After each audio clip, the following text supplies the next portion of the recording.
آج ہم بیٹھے ہوئے ہیں یہاں، کل ہم نہیں ہوں گے، ہماری اولادیں ہوں گی، نئی نسل ہوگی۔ ایک بہت بڑی حقیقت ہے، ایسی حقیقت ہے جسے دیکھ کر ہم ایسے ہی آنکھیں بند کرتے ہیں جیسے کبوتر بلی کو دیکھ کر آنکھیں بند کرتا ہے۔ سنا ہے، ایک محاورہ ہے، اب حقیقت میں کبھی میں نے کبوتر اور بلی کا ٹاکرا دیکھا نہیں ہے۔ سنا ہے کہ کبوتر کے سامنے بلی آ جائے تو کبوتر آنکھیں بند کر لیتا ہے اور وہ یہ سمجھتا ہے کہ جیسے مجھے بلی نظر نہیں آ رہی تو شاید بلی کو بھی میں نظر نہیں آ رہا۔ تو ہمارا حساب کتاب بھی ایسا ہے۔ موت کے تذکرے سے ہمیں نفرت ہے، موت کے بارے میں سوچنے سے ہمیں نفرت ہے، موت کا تصور اچھا بالکل بھی نہیں لگتا۔ آپ کسی محفل میں بیٹھ کے مرنے کی باتیں شروع کر دیں، لوگ بولیں گے کوئی ٹاپک چھیڑو، پہلے کم ٹینشن ہے، ابھی مرنے مورنے کی باتیں کر رہے ہو یار۔ جنازے کی باتیں اگر شروع کر دیں، آپ کہیں محفل ہو نا دوستوں کی بیٹھے ہوئے ہیں، تو باتیں کیا ہوتی ہیں آپ کو پتہ ہے؟ باتیں اس طرح کی ہو رہی ہوتی ہیں، ہاں بھائی کیا کما رہا ہے، کیا کر رہا ہے، مفتی صاحب کے اتنے بیانات سن لیے، شادیاں کب کر رہا ہے، اور بچوں کی سپیڈ وہی ہے یا بیان سن کے تھوڑی تیز ہوئی ہے پیدا ہونے کی، اور جاب مل گئی ہے، بی کام کر لیا ہے، ماسٹر کا ارادہ ہے یا نہیں ہے، یا ویسے ہی آوارہ گردی کر رہا ہے۔ ہماری صبح سے لے کے رات تک، رات سے صبح تک کی باتوں میں موت کا تذکرہ نہ ہونے کے برابر ہوتا ہے، بلکہ ہوتا ہی نہیں ہے۔ تذکرہ اتنا ہوتا ہے کہ فلاں بھی مر گیا، فلاں بھی مر گیا، فلاں، یہ خبریں چل رہی ہیں مارکیٹ میں، فلاں کا بھی انتقال ہو گیا اور فلاں بھی آج دنیا سے چلے گئے۔ تو یہ تو خبر ہے نا، نیوز اس حد تک تو ہوتا ہے، وہ تو خبر کے طور پر۔ بلکہ کمال کی بات یہ ہے کہ جنازوں میں بھی موت کا تذکرہ ختم ہو گیا۔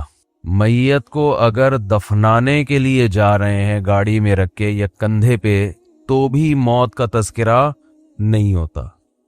میت کو دفنانے کے لیے قبر میں ڈال رہے ہیں، وہاں کھڑے ہو کر بھی موت کی باتیں بولو نا یار، نہیں ہوتی۔ ہمیں یاد ہے بچپن میں جب میت دفنانے جاتے تھے نا، تو کم از کم راستے میں موت کی باتیں ہو جاتی تھی کہ یار ہم نے بھی مرنا ہے، کل ہم بھی لیٹے ہوئے ہوں گے۔ اب وہاں بھی نہیں ہوتی، دفنانے کے بعد بھی نہیں ہوتی، گھر آنے کے بعد بھی نہیں ہوتی۔ بس یہ کہ یہ ہوتی ہیں کہ کیوں مرے، کووڈ-19 سے مرے، ہارٹ اٹیک سے مرے، کولیسٹرول زیادہ ہو گیا تھا اس لیے مرے، خوراکیں اچھی نہیں ہیں اس لیے مرے، بیٹیوں کی ٹینشن سے مر گئے، وہ مرے۔ اپنے بارے میں بات کر رہا ہوں میں۔ آپ کہیں گے دن بھر تو ہم موت کی باتیں سنتے ہیں، لیکن اپنی موت کے اور سامنے والے کی موت کے تذکرے بولنے پر گورنمنٹ نے پابندی لگائی۔ ابھی تو زندہ ہے نا ماشاء، ابھی مرے تھوڑی ہیں، جب تک زندہ ہیں تو جواب تو دینا بھائی۔ تو ہماری مثال ایسے ہے جیسے میرے بیٹے نے، چھوٹے بچے نے جنازہ دیکھا، اس کو کیا پتہ یہ میت کیا ہوتی ہے، مجھے آگے کہنے لگا ابو آج میں نے ایک مرے ہوئے انکل دیکھے ہیں۔ مرے ہوئے، اس کا خیال تھا انکلوں کی دو قسمیں، ایک چلتے پھرتے انکل، ایک لیٹے ہوئے انکل۔ تو یہ بھی انکل ہیں، مر گئے، تو یہ اس طرح بھی کوئی چیز ہوتی ہے۔ تو جیسے بچے کو تھوڑی پتہ ہے کہ یہ کیا ہو گیا، تو ہمارا حساب بھی ایسا ہے، جب کسی کو مرا ہوا ہم دیکھتے ہیں تو ہمارا خیال ہے یہ زندہ انکل ہیں اور یہ مرے ہوئے انکل ہیں، یہ زندہ انٹی ہیں، یہ مری ہوئی انٹی ہیں۔ یہ نہیں پتا کہ یہ مرنے کا مطلب ہے گئے، بحریہ ٹاؤن ہاتھ سے بولو نا کیا ہو گیا۔ میں آپ کے دلوں سے کھرچ کے انشاءاللہ بحریہ ٹاؤن نکال کے چھوڑوں گا، بتا دوں میں آپ، بہت مسلط ہوا ہے بحریہ ٹاؤن۔ اور ریاض ملک ہی نام ہے نا، ملک ریاض، سوری، اگر وہ میرے بیان میں آیا تو اس کے دل سے بھی انشاءاللہ بحریہ ٹاؤن کھرچ کے نکالیں گے۔ تو مالک ہے، ہم اس کو کہہ رہے ہیں کہ بھائی تم غلط چیزوں سے دل لگا بیٹھے۔ بزنس سے منع نہیں کر رہے ہم، بزنس سے تھوڑی منع کر، وہ تو ہم صحابہ نے کیا ہے، دل نہیں لگانا۔ مٹی کے گھر ہیں، کچی مٹی ہے، گھروندے ہیں، مٹی سے دل بہلانے والے دنیا کے سب سے بڑے بے وقوف ہوتے ہیں۔ تبلیغ والے بڑی پیاری بات کہتے ہیں، کھڑی مٹی اور پڑی مٹی۔ جماعت میں نکلو نا تو کہتے ہیں جب بنگلوں میں جاؤ اور گشت کے لیے تو متاثر نہ ہو مٹی کی۔ there are two types of مٹیز۔ جب انگریزی میں تبلیغ ہوتی تو پھر یوں بیان ہوگا، اس ڈسٹ تو وہ اس کو کہتے ہیں وہ گرد و غبار۔ تو there are two types of مٹیز۔ مٹیز کی کتنی قسمیں ہیں، ایک پڑی ہوئی ہوتی ہے، ایک کھڑی ہوئی ہوتی ہے۔ اسی پڑی ہوئی مٹی کو تھوڑا لپائی پتائی کر کے بنا دو تو وہ ورلڈ ٹریڈ سینٹر بن جاتا ہے۔ تو اسی طرح انکل کی بھی دو قسمیں، ہم سب انکل ہیں نا، اپنے سے چھوٹوں کے لیے ہم کیا ہیں، انکل ہیں۔ اور جتنی خواتین ہیں وہ اپنے سے چھوٹوں کے لیے انٹی ہیں. معذرت کے ساتھ میں خواتین کو انٹی نہیں کہہ رہا, وہ بیان چینل سب انسبسکرائب کر دیں گی یہ انٹی کا سن کے. آپ انٹی نہیں ہیں, آپ اپنے سے چھوٹیوں کے لیے انٹی ہیں, ویسے آپ انٹی نہیں. تو لیکن وہ اپنے سے چھوٹا کسی کو مانیں گی تو بولیں گی نا مسئلہ یہ, اپنے سے چھوٹا کسی کو مانیں گی تو بولیں گی نا کہ میں تو کہتے ہیں سب سے چھوٹے تو دنیا میں ہم ہیں. اچھا خیر, تو مٹی کی دو قسمیں ہیں, کھڑی مٹی, پڑی مٹی. تھوڑا سا گارا مٹی لگا کے بنا دو تو عمارت بن جاتی ہے. تو اسی طرح انکل اور انٹیوں کی بھی کتنی قسمیں ہیں؟ تو ایک پڑے انکل اور ایک کھڑے انکل, ایک پڑی انٹی اور ایک کھڑے. ہم سب ابھی کھڑے انکل ہیں, چل پھر رہے ہیں. تھوڑے دنوں میں ہم کیا ہو جائیں گے؟ لیٹ جائیں گے. اعلان ہو جائے گا جی آج فلاں کا انتقال ہو گیا, آج فلاں کا انا للہ ہو گیا. آپ کی دینی خدمات, آپ کی بدماشیاں, کوئی بدماش دنیا سے جاتا ہے تو اس کی برائیاں ہوتی ہیں, مر گیا اچھا ہوا. کوئی اچھا آدمی جاتا ہے تو اس کی خوبیاں بیان ہوتی ہیں, لیکن وہ ہوتا پڑا ہے, وہ اب دوبارہ پولیس سے بھی نہیں اٹھ سکتا. پولیس والے اٹھا دیتے ہیں الحمدللہ. تو بات یہ چل رہی تھی میرے بھائی کہ ہم سارا دن صبح و شام مختلف قسم کے تذکرے کرتے رہتے ہیں, یہ بھی ہے, وہ بھی ہے, یوں بھی ہے, فلانا بھی ہے. ان تذکروں میں موت کا تذکرہ زیرو ہوتا ہے, ذکر ہوتا ہی نہیں ہے موت کا. تو جیسے کبوتر بلی کو دیکھ کے کیا کر رہا ہے؟ آنکھیں بند. تو ہم بھی موت کے تذکرے سے کیا کر رہے ہیں؟ آنکھیں بند. کہیں بیٹھے ہوئے ہو نا, ذرا موت کا تذکرہ کرنے لگے, یار ایک دن پھٹے پہ ہم بھی لیٹے ہوئے ہوں گے, تو لوگ چپ کرا دیتے ہیں, یار کوئی اچھی باتیں کرو, ہے ویسی ٹینشن میں ہے. حالانکہ ٹینشن ختم کرنے کا اس سے بہتر کوئی ذریعہ ہے نہیں. عجیب بات ہے یار, جس کے تذکرے کو آپ ٹینشن سمجھتے ہو, ٹینشن ختم کرنے کا اس سے بہتر کوئی ذریعہ ہے نہیں. بار بار کرو تاکہ محبت ہی دنیا سے ختم. دیکھو ٹینشن کس بات سے ہوتی ہے؟ آپ کو جب آپ کی پسند کی چیزیں نہ ملیں, اس سے ٹینشن ہوتی ہے نا. ارے میرے پاس گاڑی نہیں ہے, فلاں کے پاس تو گاڑی بھی آ گئی. ارے میری تنخواہ اتنی ہے, فلاں کی تو تنخواہ ڈبل ہو گئی. ارے بھائی میری وہاں ہوئی نہیں جہاں میں چاہ رہا تھا, فلاں کی تو اس سے بھی اچھی جگہ پہ ہو گئی. ارے بھائی یہ بیماری یہ ختم ہی نہیں ہو رہی. ارے بھائی میں موٹا کیوں نہیں ہو رہا. ارے بھائی میں دبلا کیوں نہیں ہو رہا. ارے بھائی میں, یہی پالی ہوئی ہے نا چیزیں ہم نے. ارے وہ لوگ بحریہ ٹاؤن میں 10 پلاٹ خرید کے بیٹھ گئے, ہمارے پاس ایک گز کی جگہ نہیں ہے, کرائے کے مکان پہ, وہ بھی مالک مکان ہر وقت تانے دیتا رہتا ہے. بھائی ان ٹینشنوں کا بہترین علاج ہے, مر جائیں گے سب, کیا ہو جائے گا؟ بولو نا, ختم. جب مر گئے تو کیا ہے؟ ارے جس کے پاس گاڑی ہے وہ کون سا یہاں رہے گا؟ فرعون کے پاس تو بہت کچھ تھا. اپنے سے جو ملک کا وزیر اعظم یا صدر ہوتا ہے اس سے تو آپ آگے نہیں جا سکتے نا. تو اپنے ملک میں دیکھ لو کتنے بڑے بڑے وزیر اعظم آئے, صدور آئے, کتنے بڑے بڑے آفیسر آئے, آ کے کہاں چلے گئے؟ فنا میں, ختم. کسی کا جہاز کریش ہو رہا ہے, کسی کو پھانسی پہ لٹکایا جا رہا ہے, کوئی اپنی موت مر رہا ہے, کوئی یہ ہو رہا ہے, کوئی وہ ہو رہا ہے. نبی صلی اللہ علیہ وسلم نے فرمایا اکثروا من ذکر ہاذم اللذات الموت. فرمایا جو لذتوں کو توڑ دینے والی چیز ہے نا موت, اس کو بہت کثرت سے یاد کیا کرو, اس کا تذکرہ کثرت سے کیا کرو. کیونکہ یہ ساری جو نعمتیں ہیں نا جن کو دیکھ دیکھ کے ہم جلتے کڑتے بھی رہتے ہیں, ڈپریشن میں بھی جاتے ہیں, یہ ساری لذتیں کیا ہونے والی ہیں؟ ختم. موت کے تذکرے سے ٹینشن جب ہوگی جب آپ دنیا کو مسافر خانہ سمجھ ہی نہیں رہے ہو, آپ سمجھ رہے ہو میں ہمیشہ یہاں رہوں گا, تو آپ اس خوش فہمی میں ہوتے ہو کہ میں موت کو بھلا دیتا ہوں, جبانی ہوگی آ جائے گی, اور میں یہی سمجھتا ہوں کہ میں ابھی کیا ہوں, زندہ ہوں تو کل بھی زندہ ہوں. اس سے آپ سمجھتے ہو کہ آپ کو خوشی ملے گی, حالانکہ یہ وقتی خوشی میں ایک بہت بڑا غم لپٹا ہوا آ جاتا ہے آپ کے ساتھ. وہ غم یہ آ رہا ہوتا ہے کہ پھر آپ ساری چاہتیں یہاں پوری کرنا چاہتے ہو. خوش ہمیشہ وہی ہوتا ہے جو زندگی کو, دنیا کو W11 سمجھے.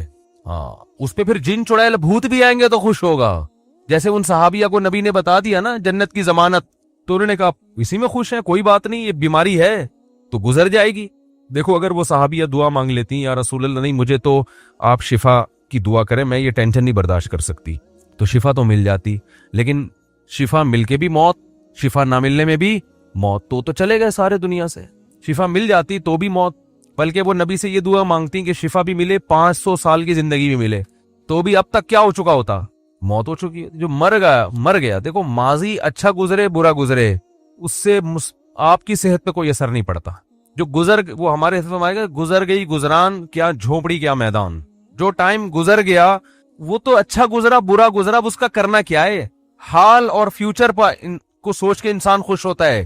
کتنی بڑی بات ہے، جب میدان حشر قائم ہوگا تو وہ صحابیہ کو کوئی یہ فیصلہ کر سکتا ہے کہ ان کو معاذ اللہ ان کے بدعمالیوں کی وجہ سے ان کو سزا ملے؟ کوئی اگر بالفرض بدعمالی ہو، بالفرض کوئی سوچ سکتا ہے؟ اگر ایسا ہو تو وہ تو نبی کے پاس آئیں گے، آپ نے تو گارنٹی دی تھی۔ تو یاد رکھو یہ گارنٹی صرف ان صحابیہ کے لیے نہیں ہے، اصل میں اصول ہے کہ جو ٹینشنوں اور بیماریوں میں صبر کرتا ہے اس کے لیے جنت کی ضمانتیں ہیں۔ نبی صلی اللہ علیہ وسلم نے فرمایا قیامت کے دن انسان اپنے اعمال کو دیکھے گا، اتنا وزنی ترازو، وہ کہے گا یہ نیکیاں تو میں نے کی نہیں ہیں، تو اللہ فرمائیں گے تجھے دنیا میں جو مشکلات پہنچی اور تو نے صبر کیا، وہ سارا صبر اللہ نے نیکیاں بنا کے تیرے ترازو میں رکھ دیا۔ اور حدیث میں آتا ہے کہ صبر سے بڑھ کر، حدیث کا مفہوم ہے، کسی عمل کا وزن نہیں ہے، کوئی تہجد، کوئی مجاہد کی جو اتنی فضیلت ہے نا میدان جنگ میں لڑنے کی، اس لیے کہ صبر کرنا پڑتا ہے۔ جو لوگ اللہ کی راہ میں لڑتے ہیں، جہاد کرتے ہیں، وجہ کیا ہے؟ صبر بہت کرنا پڑتا ہے ان کو۔ تبھی قرآن نے کہا الصابرین فی البأساء والضراء وحین الباس، میدان جنگ میں صبر کرنے والے، تو وہاں بھی لڑتے ہوئے صبر کرنا پڑتا ہے۔ کوئی فوجی چاہے کسی بھی ملک کا ہو، میدان جنگ میں کبھی بھی خوش نہیں ہوتا۔ یہاں بے شک بہادری کے جوہر دکھا رہا ہوگا، یہ ہو گیا، لیکن وہاں جا کے وہ کہے گا بھائی جنگ ختم ہو کسی طرح سے۔ تو وہاں اللہ نے کتنی فضیلت بیان کی، اور اللہ نے ان مجاہدین کی دعاؤں کا تذکرہ کیا کہ میدان جنگ میں نکل کے جو ہمارے نیک بندے دعا مانگتے ہیں، ربنا افرغ علینا صبرا وثبت اقدامنا، اے اللہ صبر کی بالٹیاں ہمارے اوپر انڈیل دے۔ کیا عجیب الفاظ ہیں، یہ نہیں کہتے اللہ میدان جنگ میں ہمیں صبر دے دے، بھائی یہ صبر تو ہر جگہ ہو۔ عام حالات میں اللہ نے کہا کہ اللہ صبر کرنے والوں کے ساتھ ہے، جو عام پریشانی ہے، کسی کا ایکسیڈنٹ ہو گیا، یہ ہو گیا، تو وہاں حدیث میں آتے اللہ سے صبر مانگو، من یتصبر، جو اللہ سے صبر مانگتا ہے، یصبرہ اللہ، اللہ اس کو صبر کی توفیق دیتے ہیں۔ وہاں یہ الفاظ ہیں، ہلکے الفاظ ہیں، لیکن میدان جنگ میں جو لڑنے والے ہیں اللہ کی راہ میں، ان کے لیے یہ نہیں کہا کہ صبر مانگو، ان کو کہا کہ اللہ سے دعا مانگو، اے اللہ صبر کی بالٹیاں ہمارے اوپر انڈیل دے۔ افراغ عربی میں کہتے ہیں پانی کی بالٹی کسی کے اوپر ڈال دیا آپ نے، بہانا پانی، تو گویا صبر کو پانی فرض کیا گیا ہے، اور اس کو ایک بالٹی میں رکھ کے ایسے انڈیل ہمارے اوپر۔ تھوڑا بہت صبر نہیں چلے گا یہاں پہ، وہ دشمن طاقتور ہے، وہ ٹینکوں بموں کے ساتھ چیتھڑے اڑا رہا ہے، آپ کی آنکھیں بھی جا سکتی ہیں، آپ کی ٹانگ بھی جا سکتی ہے، آپ گرفتار بھی ہو سکتے ہو، کتنی ٹینشنیں ہیں، اور یہ جنگ کب ختم ہوگی یہ بھی پتہ نہیں ہے۔ تو اللہ نے فرمایا وہاں یہ دعا مانگتے ہیں افرغ علینا صبرا، نیک لوگ دعا مانگتے ہیں اللہ ہمارے اوپر صبر کی بالٹیاں انڈیل دے۔ تو کس قدر، تو اللہ نے کیوں جنت، حدیث میں آتا ہے من قاتل فواق ناقۃ، جو اونٹنی کا عرب لوگ دودھ نکالا کرتے تھے نا، تو دودھ جیسے ہی ختم ہوتا ہے اس کو چند سیکنڈ کے لیے چھوڑتے ہیں تاکہ تھوڑا سا دودھ دوبارہ جمع ہو جائے، پھر دوبارہ نکالتے ہیں۔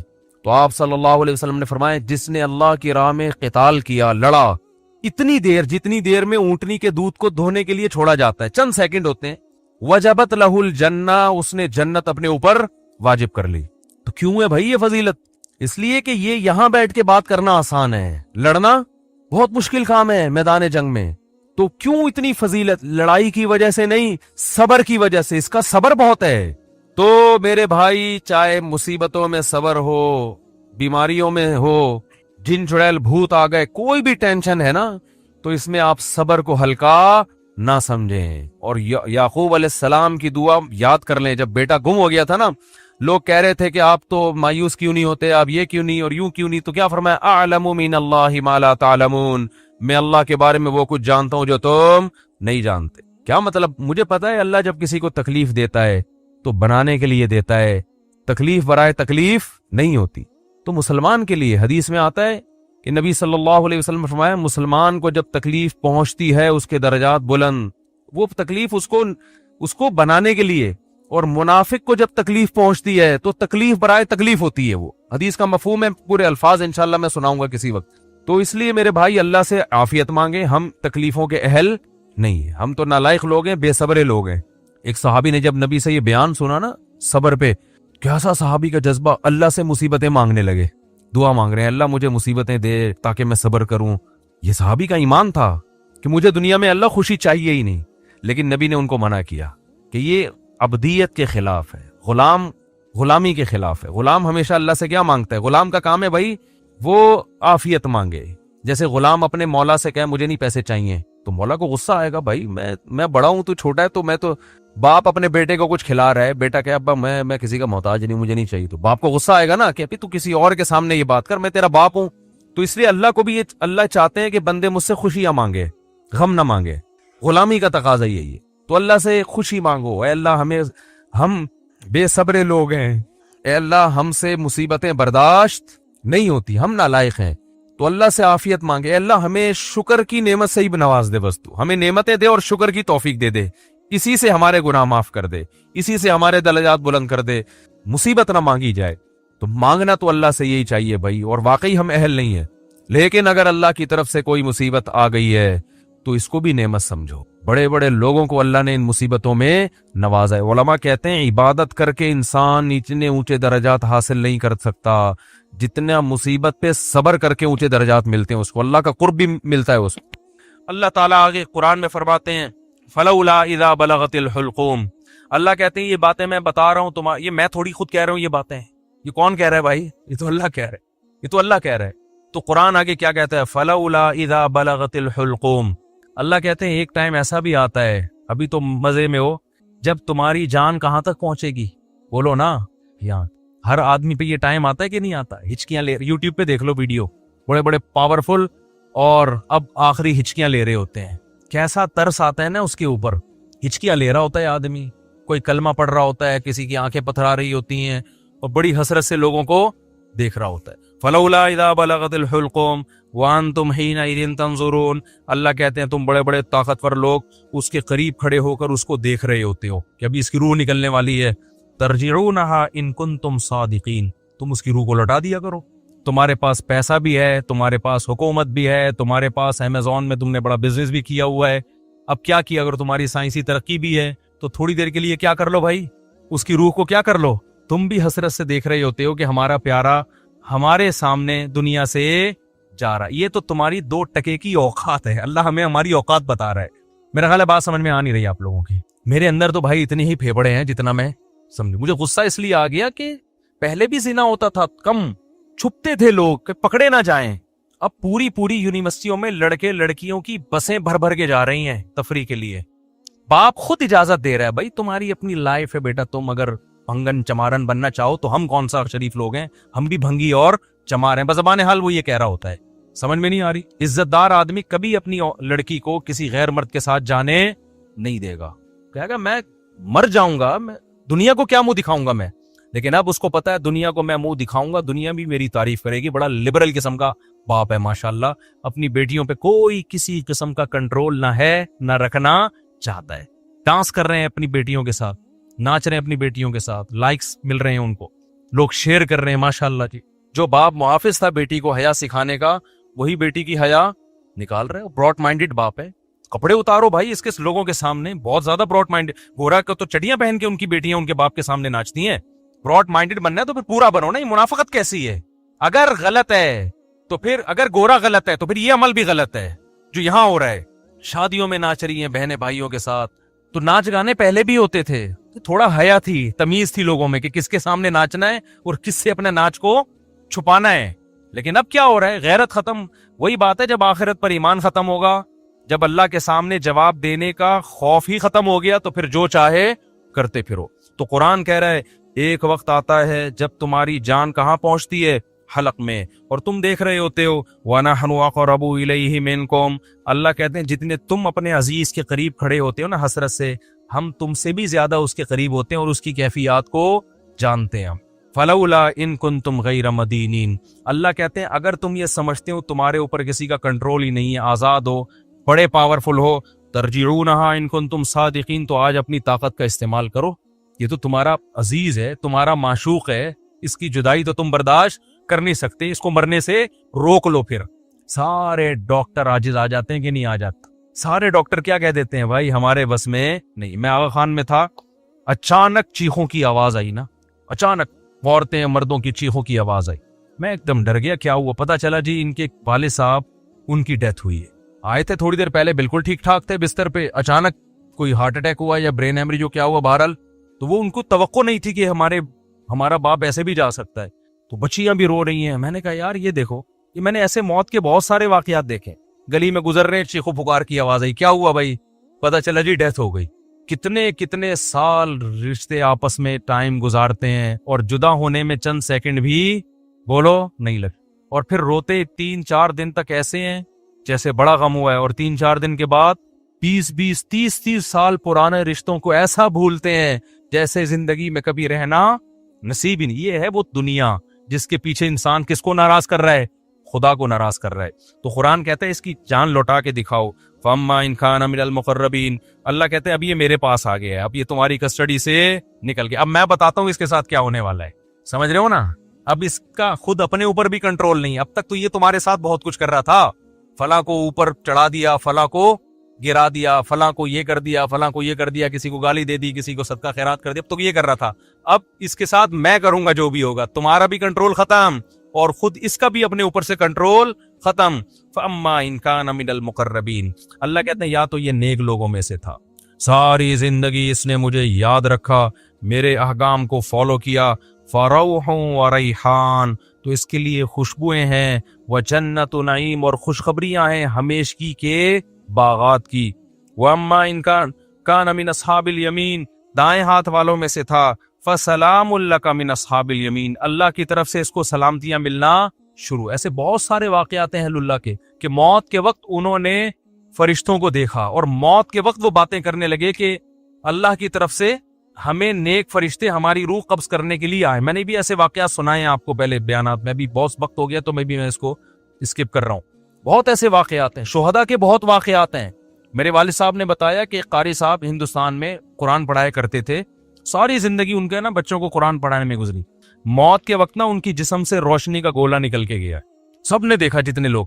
حضرت مولانا اشرف علی تھانوی رحمۃ اللہ علیہ, جن پر آج لوگ بڑے اوٹ پٹانگ قسم کے اعتراضات کرتے ہیں, ان کی جب ڈیتھ ہوئی ہے نا, تواتر سے جو ان کے قریب لوگ کھڑے ہوئے تھے, انہوں نے بتایا کہ ان کی 3 انگلیوں سے روشنی کی کرنیں نکل رہی تھی موت کے وقت, کیونکہ پوری زندگی نا ان 3 انگلیوں سے تصنیف کا کام کیا ہے. ان کی سینکڑوں تصانیف ہیں جن سے بہت, اگر مولانا اشرف علی تھانوی رحمۃ اللہ علیہ ہندوستان میں نہ ہوتے نا تو آج یوں کہا جائے نا کہ میں بھی شاید بدعتی ہوتا, تو یہ بات غلط نہیں ہوگی. ہندوستان میں جو بدعتوں کو روکنے میں سب سے بڑا کردار ہے وہ مولانا اشرف علی تھانوی رحمۃ اللہ علیہ ہے, کیونکہ تصوف میں اتنا غلو ہو گیا تھا کہ 20 قسم کی بدعتیں شامل ہو, پیر پرستی اور تصوف, اس پہ ان کی بہت ساری کتابیں ہیں اور بہت کام کیا انہوں نے, کسی کی ملامت کی پرواہ نہیں کی. تو انتقال کے وقت کیا تھا, کرنیں نکل رہی تھی ان, ایسے بہت ساری کرامتیں ہوتی ہیں. تو قرآن کہہ رہا ہے فَرَوْحٌ وَرَيْحَانٌ وَجَنَّتُ نَعِيمٌ وَأَمَّا إِنْ كَانَ مِنَ الْمُكَذِّبِينَ الضَّالِّينَ, اور اگر گمراہ لوگوں میں سے تھا تو اس کو بتا دیا جاتا ہے فَنُزُلٌ مِّنْ حَمِيمٍ, تیرا ٹھکانہ کھولتا ہوا پانی ہے جو تجھے پلایا جائے گا. وَتَصْلِيَةُ جَحِيمٍ, اور بھڑکتی ہوئی آگ ہے جس میں تجھے داخل کیا جائے گا. آخر میں اللہ اس صورت میں کہتے ہیں إِنَّ هَذَا لَهُوَ حَقُّ الْيَقِينِ, اے لوگو یہ جو باتیں ہم کر رہے ہیں ان کو سیاسی بیان نہ سمجھو, یہ یقینی باتیں ہیں. فَسَبِّحْ بِاسْمِ رَبِّكَ الْعَظِيمِ, اپنے رب کی کبریائی بیان کرو جو بہت عظمت والا ہے. تو یہ سورہ واقعہ کا حاصل ہے جو میں نے آپ کے سامنے بتایا. اللہ نے اپنی قدرت کو بیان کیا اور آخرت کی ہولناکیوں کو بیان کیا. تو بھائی طاق راتوں میں خاص طور پر جہاں اپنے لیے یہ کچھ مانگتے ہو نا, اللہ یہ دے دے, یہ دے دے, یہ دے دے, زیادہ حصہ دعاؤں کا جہنم کی پناہ اور جنت کی طلب میں لگایا. کچھ بھی نہیں ہے. قرآن میں جگہ جگہ نا ایک مضمون اللہ نے بہت زیادہ بیان کی ہے کہ جب آخرت قائم ہوگی نا تو اللہ ان سے پوچھے گا کہ تم لوگ دنیا میں کتنا عرصہ رہے ہو. ابھی تو ہم سمجھتے ہیں نا ایکچولی اتنی لمبی عمر ہے, دنیا میں رہنا ہے, اتنی لمبی عمر. آخرت کے مقابلے میں یہ ایسے لگ رہی ہوگی 1 دن یا آدھا دن. قال کم لبثتم فی الارض عدد سنین, قرآن کہتا ہے ہم ان سے پوچھیں گے بتاؤ تم دنیا میں کتنا عرصہ رہے ہو, تو وہ جواب میں کہیں گے لبثنا یومن او بعض یوم, اے اللہ 1 دن یا آدھا دن, 1 دن رہے یا آدھا دن. اور قرآن کہتا ہے کہ جب ان کو جہنم میں ڈالا جائے گا نا تو جہنم کے داروغہ ان سے کہیں گے الم تکن آیاتی تتلا علیکم, کیا اللہ کی آیات تم پر پڑھ کے نہیں سنائی جاتی تھی تمہیں, کسی نے اس آگ سے ڈرایا نہیں تھا تم کو. تو وہ جواب میں کیا کہیں گے ربنا غلبت علینا شقوتنا, اے اللہ ہمیں ڈرایا گیا تھا لیکن ہماری بدقسمتی ہم پہ غالب آ گئی. جیسے آپ کسی علاقے میں جا رہے ہو نا اور وہاں ڈر ہوتا ہے کہ وہاں کوئی نقصان نہ ہو جائے, پھر بھی آپ چلے جاتے ہو اور پکڑے جاتے ہو, تو لوگ کہیں گے بھائی تجھے بتایا تھا کہ اس گلی میں ڈاکو ہیں, تو جواب میں کیا کہ یار میری قسمت ہی خراب ہے, پتہ نہیں مجھے ہو کیا گیا تھا. یہی کہتے ہیں نا لوگ کہ یار مجھے بتایا بھی تھا غلط ہے لیکن میری قسمت ہی کیا ہے, تو قسمت پہ ڈال دیتے ہیں. تو جہنمی بھی کیا کرے گا ایسے موقع پہ, قسمت پہ ڈال دے گا. پھر قرآن کہتا ہے وہ جہنمی کہے گا ربنا اخرجنا منہا, اے اللہ ایک دفعہ تو اس آگ سے ہمیں نکال دے. فَإِنْ عُدْنَا, اگر ہم دوبارہ ان برائیوں کی طرف لوٹے, فَإِنَّا ظَالِمُونَ, تو واقعی ہم ظالم ہوں گے. قرآن کہتا ہے قَالَ اخْسَئُوا فِيهَا, اللہ کہیں گے ذلیل ہو کے پڑے رہو اس کے اندر. وَلَا تُكَلِّمُونَ, مجھ سے کلام مت کرو. کیوں؟ إِنَّهُ كَانَ فَرِيقٌ مِّنْ عِبَادِي, دنیا میں میرے کچھ نیک بندے تھے جو توبہ کر چکے تھے, وہ میری آیتوں پہ ایمان لائے اور توبہ کر لی اور برائیوں سے بچتے. فَاتَّخَذْتُمُوهُمْ سِخْرِيًّا, تم ان کا مذاق اڑایا کرتے تھے. تم کیا کرتے تھے؟ بولو, مذاق اڑاتے تھے. انی جزیتہم اليوم بما صبروا, آج ان کے صبر کا دیکھو میں نے کیسے بدلہ دیا ہے جن کا تم مذاق اڑایا کرتے تھے. انہم ہم الفائزون, آج وہی کامیاب ہیں. پھر آگے قرآن کہتا ہے کہ افا حسبتم انما خلقناکم عبثا, تم نے یہ سمجھ رکھا تھا کہ ہم نے تم کو دنیا میں بیکار پیدا کیا. بس میں 2 منٹ میں بات مکمل کر رہا ہوں. تم یعنی کیسے بے وقوف ہو کہ دنیا میں جب تمہیں جہنم سے ڈرایا گیا تم نے اس کو مذاق سمجھا, تو کیا تم یہ سمجھتے تھے کہ خدا نے تم کو پیدا کر کے ایسے ہی چھوڑ دیا, وہ ویسے ہی بنایا کہ نائٹ کلب میں ناچو, شراب پیو, زنا کرو, ہومو سیکچولیٹی کی طرف جاؤ, ڈرامے دیکھو, فلمیں دیکھو, جو مرضی کرو. تو کیا تم نے یہ سمجھ رکھا تھا؟ یعنی یہ تو ایسی عجیب سی بات ہے کہ اس کے لیے تو پیغمبر کے آنے کی بھی ضرورت نہیں ہے. اب آپ بتاؤ جو آخرت کو نہیں مانتا اس سے بولے پھر ہماری زندگی کا مقصد کیا ہے, تو کیا مقصد بتائے گا بتاؤ؟ وہ کہے گا وہ انٹرٹینمنٹ, راتوں کو کرکٹ کھیلو, دن میں سوتے رہو پڑے ہوئے, پھر فلم دیکھو, پھر ڈرامہ دیکھو, پھر لڑکیوں سے چھیڑ چھاڑ کرو, پھر سیٹنگ کرو. پیسہ بھی اس لیے کماؤ تاکہ چھیڑ چھاڑ میں آسانی ہو جائے. یہ جو پیسہ کما رہے ہیں نا عیاشی کے لیے کما رہے ہیں نا, تاکہ اور زنا ہو سکے, شراب پئیں اور موج مستی والی زندگی ہو. تو پیسہ بھی کوئی ان کا ہدف نہیں ہے, پیسے سے ہدف بھی عیاشی ہے. تو اللہ قرآن میں کہہ رہے کہ ہم ان سے کہیں گے افا حسبتم انما خلقناکم عبثا, تو کیا تم نے یہ سمجھ رکھا تھا کہ ہم نے تمہیں ایویں ہی پیدا کر دیا؟ وَأَنَّكُمْ إِلَيْنَا لَا تُرْجَعُونَ, اور تم ہمارے پاس واپس لوٹ کے نہیں آؤ گے, پیدا کر کے ہم نے چھوڑ دیا ہے. فَتَعَالَ اللَّهُ الْمَلِكُ الْحَقُّ, اللہ کہتے ہیں اللہ اس عیب سے پاک ہے کہ ایویں ہی انسان کو بنائے اور چھوڑ دے کہ جو چاہے کرتے رہو. یہ تو بہت بڑا الزام ہے, اللہ اس الزام سے کیا ہے, بری ہے. ایسا مجرم اللہ نہیں ہو سکتا. تو پھر بھائی اس سے زیادہ کوئی وضاحت ہو سکتی ہے اللہ کی طرف سے؟ بولو نا. اس کے بعد بھی کوئی حجت رہ گئی ہے؟ پھر بھی اگر میرے بھائی کسی کی بدبختی آئی بھی ہے نا تو وہ جو مرضی کرے. کیا خیال ہے؟ وہ گرل فرینڈ رکھے, وہ ہومو سیکشولیٹی کی طرف جائے, وہ نمازوں کو ضائع کرے, عورت ہے پردہ کرے نہ کرے, جو مرضی کرنا ہے کرو بھائی. اس کا مطلب کیا ہے کہ دلوں پر کیا لگ گئی ہے؟ مہر لگ.